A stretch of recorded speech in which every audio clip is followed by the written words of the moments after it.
Şu an ekranda gördüğünüz saldırıyı hatırlarsınız. İran'a ait meşhur kamikaze İHA Şahit 136, Bahreyn'de bir SATCOM radarını vurmuştu. Bu saldırı ciddi anlamda ses getirmişti çünkü bölgede ABD'nin uydu iletişimine önemli bir darbe anlamına geliyordu. Şahit 136 bunu kaç kiloluk bir patlayıcıyla yaptı? 40 kilogram civarı bir patlayıcıyla. Yani şu an gördüğünüz bu etkili saldırı sadece bir kamikaze drone'un taşıdığı 40 kilogramlık patlayıcının eseri. Peki bu üsse yapılan saldırı 40 değil de 200 kilogram patlayıcı potansiyeliyle yapılsaydı sizce neler olurdu? Bu sorunun cevabını almak için çok beklemeyeceğiz. Çünkü bu gece Selçuk Bayraktar yeni bombasını patlattı. Baykar K2 kamikaze İHA sistemi tanıtıldı. İran'ın kamikaze İHA'sı ile karşılaştırarak bir video hazırlayacaktım ama hazırlayamadım. Çünkü Baykar'ın tanıttığı tamamen bambaşka bir dünya. Şimdi hızlıca bu sistemi konuşalım.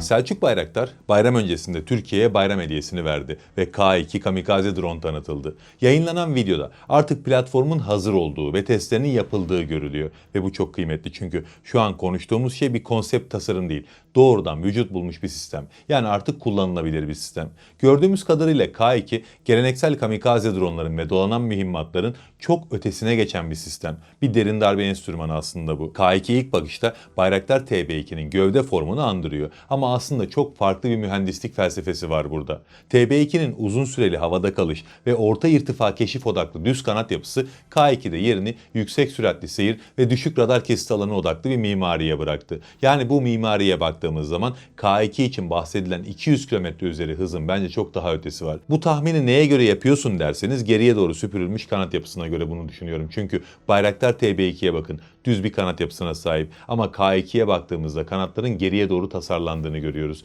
Bu tasarım sadece yüksek hızlı platformlarda kullanılıyor. Ses hızına yaklaşırken sürüklemeyi azaltmak için böyle bir tasarım tercih ediliyor. Elbette K2 ses hızını görmeyecek ama şu an konuşulan 200 kilometrelerinde çok üzerinde bir hızı olduğu ortaya çıkarsa şaşırmam. Tasarıma odaklanmaya devam edersek platformun ön kısmında ön kanatçıklar var. Bu hem K2'nin manevra kabiliyetini arttırıyor hem de kısa pistlerden kalkış yapabilmesini sağlıyor. Aslında K2'nin en güzel yönlerinden biri bu. Kalkmak için uzun ve özel olarak hazırlanmış bir piste ihtiyacı yok. Ayrıca az önce bahsettiğimiz kanatların uçlarında da dikey stabilize ediciler var. Bütün bu tasarım ele aldığımızda radar sinyallerini saptırma konusunda fiziksel bir avantaja sahip olduğunu görebiliyoruz. Peki platformun teknik özellikleri neler? K2'nin azami kalkış ağırlığı 800 kilogram, 200 kilogram harp başlığı taşıyabiliyor ve inanılmaz bir menzili var. 2000 kilometrenin üzerinde. Havada kalış süresi de 13 saatin üstünde. Kanat açıklığı 10 metre, gövde uzunluğu 5.1 metre, gövde yüksekliği de 2.1 metre. Tabii bu boyutları görünce herkes şaşırdı. Çünkü kamikaze drone deyince insanın aklına çok daha küçük platformlar geliyor. Mesela kamikaze drone dendiğinde ya da dolanan mühimmat dendiğinde akla en çok gelen iki sistem İran'ın Şahit 136 drone'u ve İsrail'in Harop drone'u. Bunlar K2'ye göre çok küçük sistemler. Mesela Şahit 136'nın azami kalkış ağırlığı 200 kilogram, Harop'un 135 kilogram, K2'nin ise 800 kilogram. Yani onların 4-5 katı büyüklüğünde bir platformdan bahsediyoruz şu anda. Tabii böyle olunca dediğim gibi herkes iki açıdan şaşırdı. Birincisi maliyet, ikincisi radar görünürlüğü. Önce meselenin maliyet kısmına odaklanalım. Şahit 136 ve Harop maliyet olarak elbette K2'den çok daha düşük maliyete sahip. Ama taşıdığı patlayıcıya falan baktığınız zaman gördüğümüz şey zaten K2'nin bunlara muadil olmadığı. Benim anladığım kadarıyla K2 bu tarz küçük kamikaze dronlarla Tomahawk gibi çok maliyetli seyir füzelerinin arasındaki boşluğu dolduruyor. O seyir füzelerinin imha kabiliyetlerini bir drone maliyetine indirgiyor. Yoksa Türkiye'nin zaten Şahit 136 ya da İsrail'in Harop sistemine muadil çalışmaları var. Buradaki mesele tamamen farklı bir mesele. K2 şu an dünyada sınıfının en büyük kamikaze İHA'sı. Yani ucuz hedefler için değil, yüksek değerli stratejik hedefler için tasarlandı. Ne gibi hedefler derseniz mesela bir Patriot ya da S-400 hava savunma sistemi. Bu sistemlerin savunma füzelerinin maliyetleri 2 milyon dolarla 4 milyon dolar arası. Yani bunlara bir sürü saldırı yaptığınızda yine de K2 maliyet etkin kalır. Ama önden verdiği hasarla Türkiye'nin savaş uçaklarına yol açar. Bunun yanında doğalgaz depolama tesisleri, demiryolu köprüleri, petrol rafinerileri, en kritik askeri tesisler, büyük cephanelikler hep K2'nin hedef kitlesinin içinde.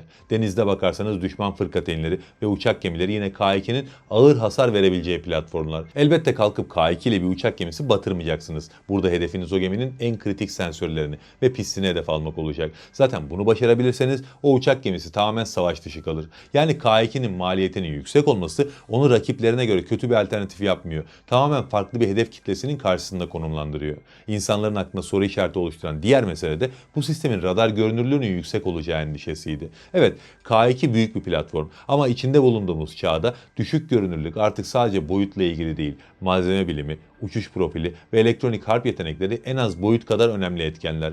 Baykar bütün platformlarında karbon fiber, kevlar ve gelişmiş kompozit malzemeleri yoğun olarak kullanıyor. Bu malzemeler de radar dalgalarını emme veya saptırma özelliğine sahip. Bunların yanında bir de uçuş profili faktörü var. K2 13 saate aşan bir havada kalış süresine sahip. Bu ne demek oluyor? Hedefine ulaşmak için mümkün olan en güvenli rotayı seçme lüksü var. Arazi şekillerini takip ederek çok alçaktan uçabiliyor. Düşman radarlarının radar ufku altında kalan vadileri ve yer şekillerini maske olarak kullanabiliyor. Bunun yanında bir de K2'nin elektronik harp başlığı faktörü var. Sadece sinyal karıştırmaya karşı direnç sağlamıyor bu. Aynı zamanda düşman radarlarını da otonom şekilde analiz edip bu radarları aldatabiliyor. İşte tüm bunları bir araya getirdiğinizde K2'nin tespiti boyutları oranında kolay bir tespit olmaktan uzaklaşıyor. Bir de motor meselesi var.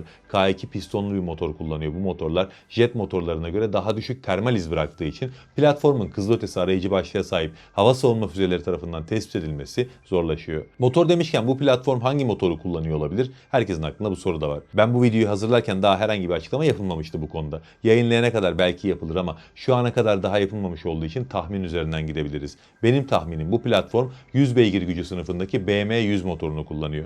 Bu motor Baykar tarafından geliştirildi. Peki bu motor 2000 km menzili sağlayabilir mi derseniz evet sağlayabilir.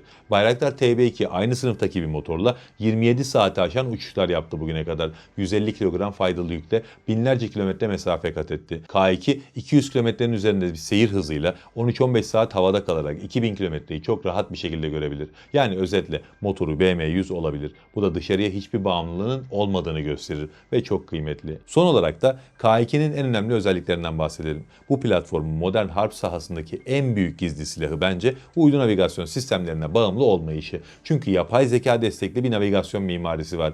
Geleneksel kamikaze dronlar GPS kullandığı için elektronik harpten çok kolay etkileniyorlar. GPS sinyalleri kesiliyor ve hedeflerinden sapabiliyorlar. Ama K2 yüksek çözünürlüklü kameralarıyla uçuş yaparken yer yüzeyini sürekli tarıyor. Yapay zeka işlemcileri bu görüntüleri platformun hafızasındaki dijital harita ve arazi verileriyle gerçek zamanlı olarak eşleştiriyor. Bu sayede K2 sadece koordinat bazlı çalışmıyor. Doğrudan yer şekillerini ve nesneleri tarayarak ilerliyor. Nehir yataklarını, otoyol kavşaklarını, dağ silüetlerini hatta binaları tanıyarak hedefine ilerleyebiliyor. Bu elektronik harbe karşı direnç konusunda gerçekten dengeleri değiştirebilecek bir özellik.